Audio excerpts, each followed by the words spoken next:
Iya. Oke, teman-teman, terima kasih ya udah meluangkan waktunya kumpul-kumpul di Zoom meeting kali ini ya. Sebenarnya sudah yang keberapa kali sih kalau dari grup ini kita adain Zoom-Zoom gitu. Cuman kayaknya ada beberapa yang baru ya, baru masuk, termasuk Pak Anggi. Nah, materinya masih sama dengan yang sebelumnya. Kita mau share terkait tips dan trik trading di cryptocurrency. Kalau cryptocurrency ini suatu aset yang luar biasa volatil sih kalau menurut aku ya. Jadi sehari itu kita bisa untung ribuan dolar, tapi juga bisa rugi puluhan ribu dolar kalau kita nggak tepat masuknya gitu kan ya. Nah, kalau versinya yang sering aku jalanin, oh ya, sekedar share dulu ya, meeting ini tidak dipungut biaya sekalipun, sedikit pun gitu ya. Kalau di grupku yang sebelahnya, lumayan lah, ada sedikit tips and trick, tips dari orang-orang gitu ya. Tapi nah kalau yang di grup sahabat investasi ini ya kita sesama teman-teman lah ya, nggak perlu ini itu, yang penting kita cuan bersama gitu. Nah, balik ke cryptocurrency. Jadi sebenarnya kalau aku gabung di cryptocurrency ini kurang lebih tahun 2017-2018, masih baru lah ya dibanding dengan Pak Anggi sama Pak Dede. Tahun 2010 sudah gabung di cryptocurrency. Jadi pengalamannya luar biasa gitu ya. Nah, Aku baru 3 bulan, beberapa Om. jangan jangan juga anu apa ngeramput. Nah, kalau trik selama beberapa tahun terakhir aku pakai itu, ini yang mau ku share. Jadi paling anti yang namanya cut loss kalau di cryptocurrency, cuman ya naik turunnya juga luar biasa gitu ya. Nah, yang pertama itu aku pakai biasanya sebelum melakukan trading, sebelum masuk, sebelum buy gitu ya. Aku selalu memperhatikan 4 hal. Yang pertama itu news, yang kedua itu analisa fundamental, yang ketiga manajemen keuangan, dan yang keempat itu yang paling penting adalah technical analysis gitu ya. Tapi yang tiga itu tidak kalah penting, kita harus cari tahu dulu sebelum kita nyebur ke yang namanya cryptocurrency tadi ya, karena itu sangat-sangat high risk sekali. Kita nggak punya fisiknya, kita juga nggak tahu projectnya apa gitu kan ya. Nah, kita bahas satu-satu dari 4 yang biasa aku pakai gitu ya. Nah, yang pertama news. Jadi seorang trader itu kalau menurut aku wajib tahu kondisi news dari cryptocurrency yang bakal kita invest atau bakal kita tradingin. Yang pertama itu bad news. Bad news itu semacam berita-berita hoax atau berita-berita yang bakal bikin harga kripto itu akan turun gitu ya. Nah, biasanya eh, dia akan keluar di media-media khusus gitu ya. Paling banyak itu di investing.com, CNBC biasanya berita-beritanya itu. Kalau itu udah ada isu yang kayak gitu, udah jangan jangan jangan dulu buy deh gitu. Biasanya eh, harganya akan turun drop gitu. Begitu juga kalau ada good news, misalkan semacam ada project apa atau mungkin ada bandar yang bakal masuk ke cryptocurrency ini. Nah, itu yang bakal kita ikutin, kita langsung buy deh gitu. Tapi dengan tetap mempertimbangkan yang semacam tadi kayak technical analysis gitu ya. Terus juga manajemen keuangannya. Nah, nah kalau berita-berita yang terpercaya yang selama ini aku pakai sih ada 4 sebenarnya: investing.com, CNBC, Kompas, sama apa itu Coin Market Cap. Nah, di situ tuh lengkap. Biasanya informasi-informasi ada di situ semua. Jadi ada perpindahan dari alamat ke alamat, itu kita bisa lihat gitu ya. Nah, itu terkait berita. Jadi sebelum nyebur nih, sebelum buy, kita harus tahu dulu. Misalkan kita mau beli si Bitcoin misalkan, atau si Raca deh, yang lagi hot-hotnya gitu ya. Raca ini kita harus cari tahu dulu projectnya apa sih, good news-nya ada nggak, bad news-nya apa gitu. Nah, itu kita cari tahu. tempat mencari tahunya tadi di investing.com, CNBC, Kompas, dan juga di apa Coin Market Cap. Situ ada semua kok.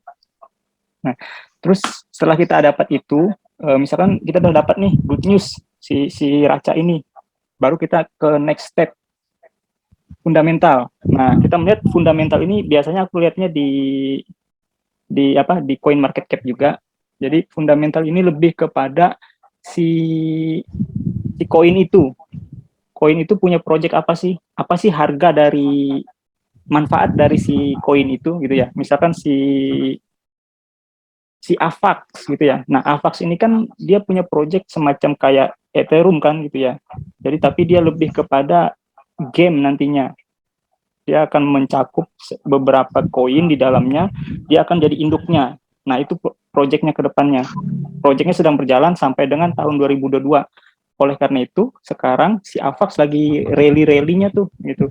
Nah, setelah kita tahu projectnya, teman-teman, kita juga harus tahu holdersnya. Holdersnya itu ada di Coin Market Cap juga.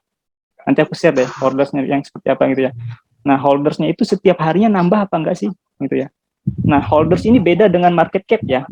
Jadi market cap-nya turun naik, bisa juga holdernya tetap naik terus. Karena holders itu yang punya koin, dia sisihkan ke satu tempat penyimpanan khusus. Itu namanya holders. Kalau market cap, kita buy untuk ditradingkan pun udah jadi market. Itu bedanya ya.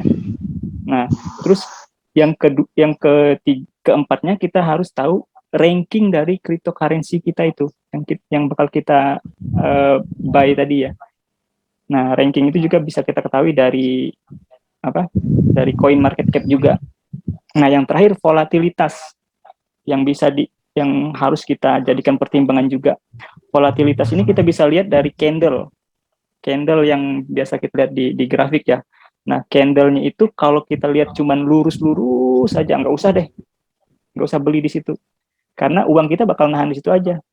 Nggak akan naik, nggak akan turun. Bahkan potensinya bakal turun karena tidak ada peminat. Gitu. Contoh yang terakhir itu aku lihat di BAT deh kalau nggak salah. Nah, di BAT itu luar biasa sepi peminatnya, tapi beberapa hari terakhir dia lumayan naik gitu ya. Setelah itu dibanting gitu kan. Nah, itu jadi yang harus kita, nanti aku contohin deh fundamental itu yang kayak gimana. Kita ke next. Nah, manajemen keuangan. Ini penting banget teman-teman. Misalkan kita punya modal $10 misalkan gitu ya. Nah, pada saat kita mau beli koin yang tadi, kita nggak harus, jangan buy sekaligus atau all in gitu ya. Misalnya $10 tadi kita langsung beliin semua, itu jangan. Karena apa? Ada plan A, B, dan C yang harus kita jalankan gitu ya. Kita nggak tahu kondisi market itu bakal naik apa turun sih gitu kan. Misalkan si AVAX nih lagi rally-rally-nya naik, tapi kita all in langsung tiba-tiba anjlok ke bawah. Kita udah nggak punya modal lagi. Pilihan kita ya ujung-ujungnya nunggu sangkuters atau cut loss gitu ya. Tapi pada saat kita menjalankan dollar cost averaging atau juga buy secara cicil, nah kita masih punya potensi untuk menurunkan harga rata-rata dari kripto kita tadi, koin kita tadi. Contoh, kita beli di modal kita $10, kita beli dulu deh $20. $2 gitu ya, $2. Ternyata turun. Analisis kita tadi salah gitu kan, meleset. Kita masih punya modal 30%-nya kita beliin lagi. Ternyata turun lagi. Kita beliin lagi deh 50%-nya. Dan biasanya teman-teman, kalau ukuran kedalaman kita buy-nya itu terukur, dia nggak akan melebihi dari 20-35%. Jadi tidak akan melebihi dari keturunan 3 kali lipatnya.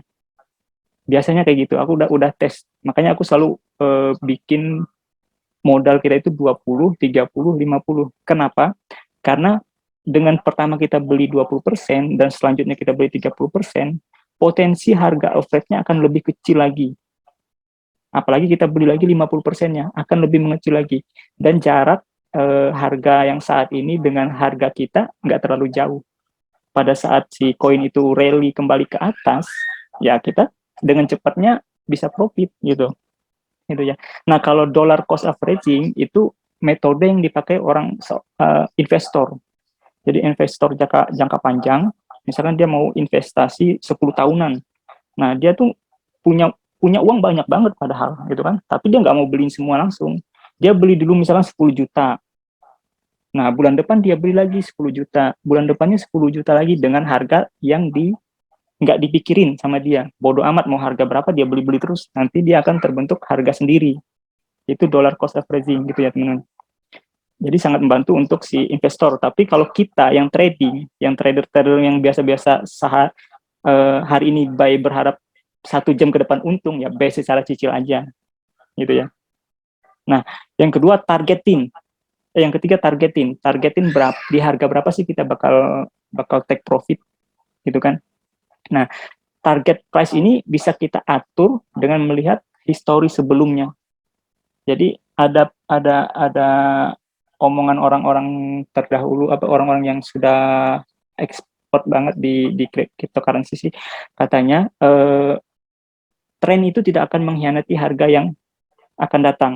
Jadi pasti akan nemu ke harga itu lagi gitu. Nah, jadi kita tentuin tuh di harga berapa sih bakal kita jual. Biasanya paling banyak orang jual, disitulah harga yang akan mantul lagi. Makanya sering aku bikin garis-garis kan di grup itu. Nah, itu gunanya untuk kita nentuin harga. Nanti kita tes juga, kita praktekin juga. Nah, yang terakhir yang tidak kalah pentingnya juga cut loss. Cut loss itu bukan berarti kita rugi sebenarnya, tapi menyelamatkan kita dari kerugian yang lebih besar lagi. Nah, setelah misalkan kita udah beli 20, 30, 50%, udah kita beli semua, posisinya kan, ternyata ada isu yang baru bahwa ini bakal ditinggal deh, si koin ini bakal ditinggal. Ya udah, pilihan kita cut loss. Tapi posisi kita nggak rugi-rugi amat karena kita udah jalanin buy secara cicil tadi 20%, 30%, 50%. Bayangkan ketika kita beli all in langsung sekaligus, ternyata ada isu yang tadi baru kita ketahuin setelah penurunannya begitu dalam banget gitu kan. Nah, akhirnya ya ruginya begitu besar gitu. Halo? Keputus nggak sih? Enggak. Aman ya, aman ya. Ada bang. Aman. Oke. Sip. Soalnya ada notifikasi di sini. Oke, kita lanjut ya. Nah, ini yang paling penting banget, technical analysis. Technical analysis itu udah sering ku share di grup ya. Jadi kayak semacam grafik-grafik gitulah. Nah, untuk lebih jelasnya kita langsung ke grafik aja deh, biar enak.